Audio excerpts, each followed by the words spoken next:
So you're talking to your friends about your favorite anime, and of course, someone brings up Neon Genesis Evangelion, obviously, right?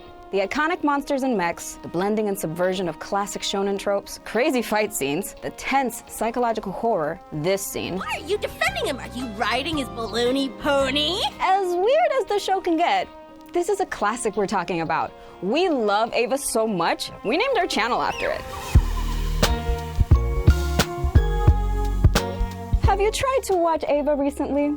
It's almost impossible. Did you obsessively tape the original run on Adult Swim in 2005 and still have those videos? Did you spend all your babysitting money on the DVDs when they were released over a decade ago? If not, you're shit out of luck. Prices for new box sets routinely run pretty high on eBay and Amazon. The show has never been released on Blu-ray in English, and the Japanese version will set you back about $300. If you search Evangelion streaming, you'll be taken to a Funimation page where you can watch clips of the rebuild movies and, buy a wallet. You know, to hold the money you don't have after buying the Eva Blu-ray. For all of you who missed your shot at this amazing show, let me back it up a bit. Neon Genesis Evangelion, often referred to as Eva by fans, is an anime released in 1995 by Gainax and directed by Hideaki Anno. The show is a darker take on the mecha genre, with a lot of Christian imagery built in and long, anxious still shots of characters broken up by gut-wrenching action. Halfway through the series, two external events shaped the rest of the production. The deadliest terrorist attack in Japanese history, the sarin gas attack in the Tokyo subway, was deemed too close to the plot of some episodes already in production, leading the episodes to be scrapped. At the same time, a friend of Anno's lent him a book on psychology, which fascinated the director. The last 10 episodes of Eva become an intense look at the fears and neuroses of the characters, ending with a totally mind-bending and controversial finale. Fans, all my friends, me,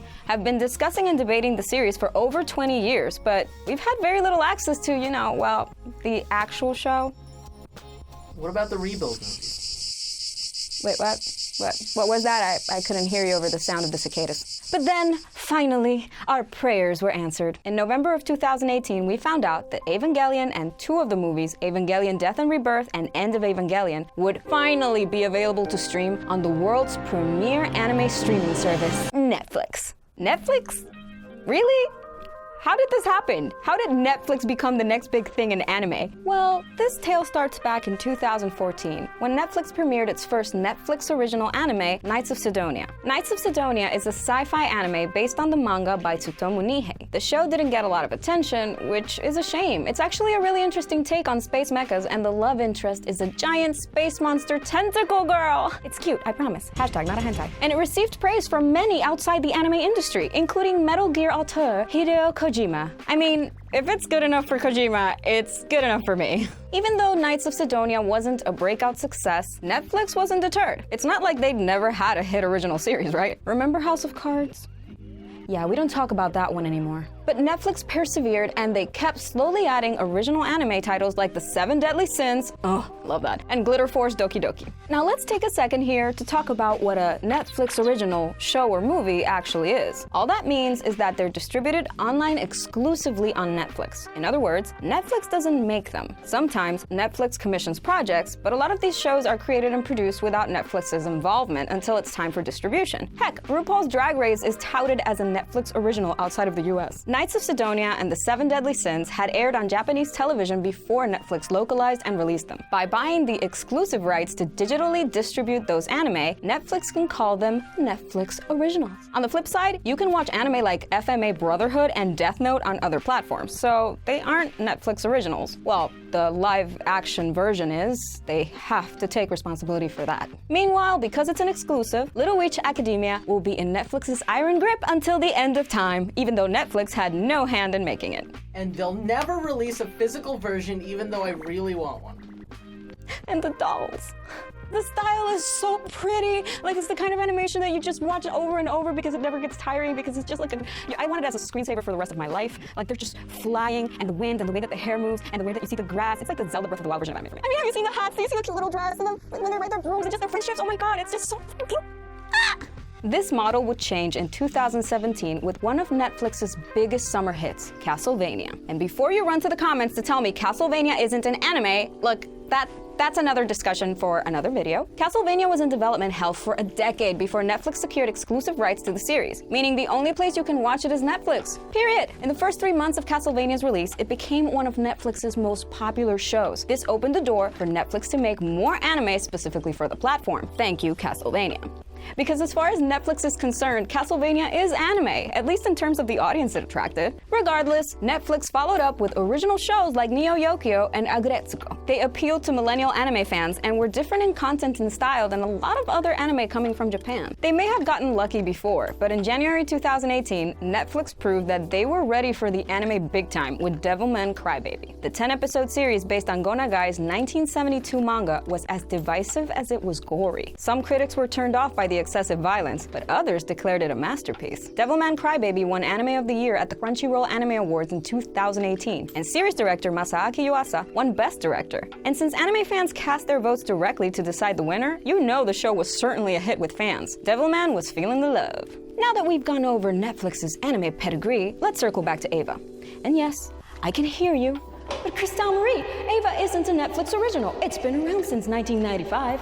But are you sure it isn't a Netflix original? I mean, okay, sure.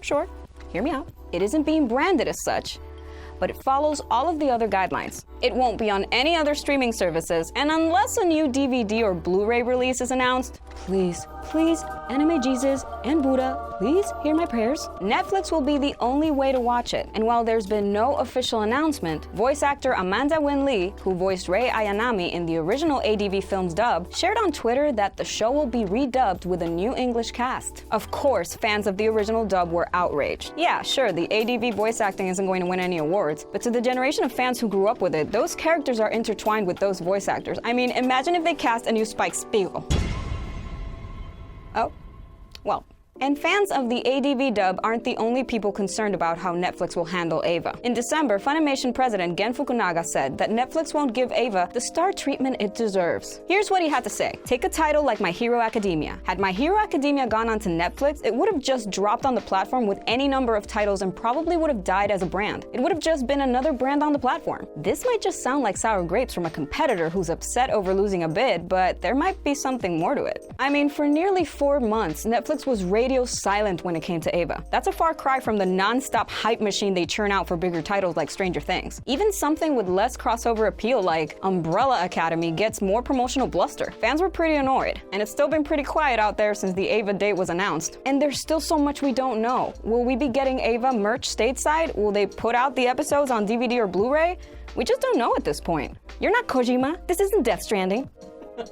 So should anime fans be concerned? Will Netflix replace our precious Crunchyroll Hime or Funimation's... Do they have a mascot? No.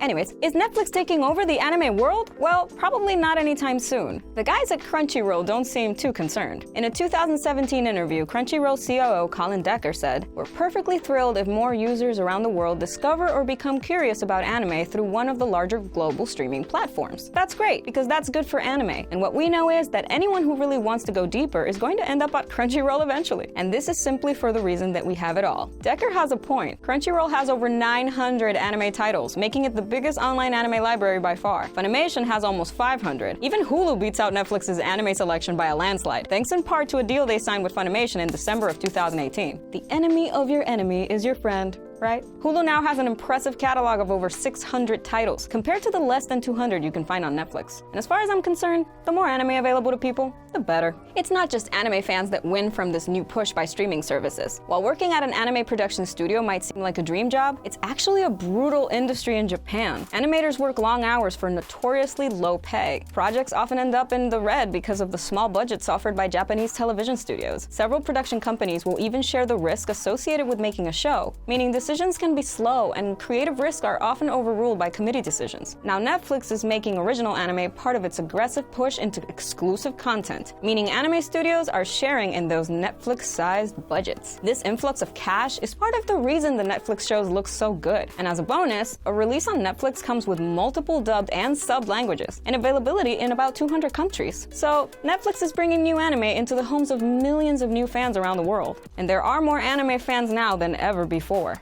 I remember back in the day when I used to have to crawl into the forums and look for those VHSs.